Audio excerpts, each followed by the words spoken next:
So Yosef named his two sons Ephraim and Manasseh. And Manasseh was after his father's house to remember where he came from, his roots. And Ephraim was like thriving within the darkness. There's two stages we go through, hopefully two, when we're going through a rough time. Number one, survive, hang on, grab the rope, be like, oh my God, what is going on? God, I don't know what I'm doing here. And just a little bit of a free state.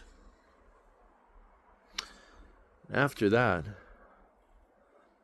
comes adjusting yourself to turning up that flame a little bit higher or a lot higher. So you light up the darkness that surrounds you and you transform and tap into parts of yourself that have never been revealed before, acknowledged, created even.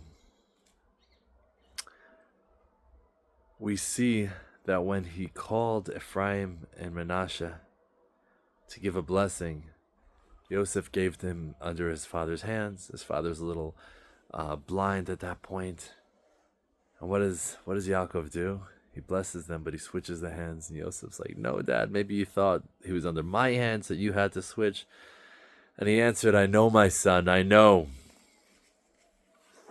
Which have a few meanings. One of them was, I know. This, that, you put in the right, I get it. I'm just telling you, what I see right now is I see that Ephraim will be so great. And I'm blessing him to take any blockages, remove any blockages, any obstacles away from receiving his blessing. He said, Manasseh is also going to be a great nation, but Ephraim, I'm seeing that and I'm doing that. And he says, Dad, didn't you learn from Ishmael and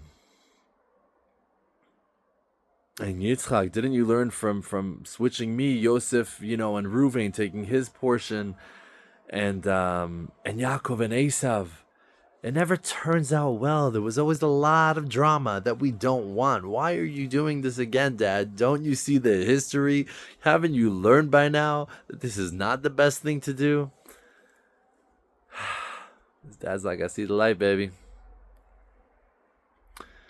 I see it and I'm going to do it. Because when we know the truth, no matter how much we've tried to do something, God sends us another way, another path, opens up a part of ourselves that we've never seen before, and get to where we need to go. There's no denying that he's infinite, that he's divine, that he's incredible. But when we are in the darkness, and if we're just hanging on and surviving, what tools are we really getting out of that? What growth is coming out of that? Where are we actually ending up? Are we moving in the right direction, or are we surviving, hanging on? Shabbat's almost here. You can prepare for this day every freaking day of the week, even the most minuscule action, something l'chvot Shabbat Kodesh. And we create that excitement within. So when we're in the darkness, we learn to ignite our light so much brighter than we ever thought was possible. We learn to make the sky so beautiful. Yosef had the whole Mitzrayim circumcised. That's incredible. People mourned his father for a month at least.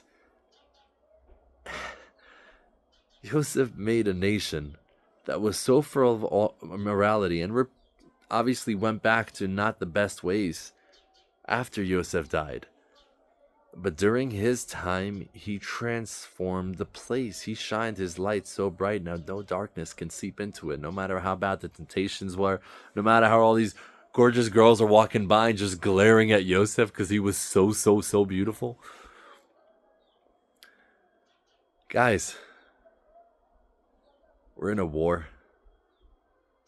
Anti-Semitism is so alive, more than it's been in a long time.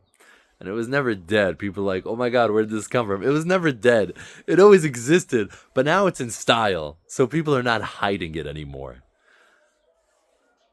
We have the opportunity, through all the mayhem, the darkness, the insanity, to get up, grow, and light. Light up our days, light up our surroundings, do what's right, get up and up and up again, and having God with us in every moment, putting Him in our center, always, and coming back to it as many times as we need.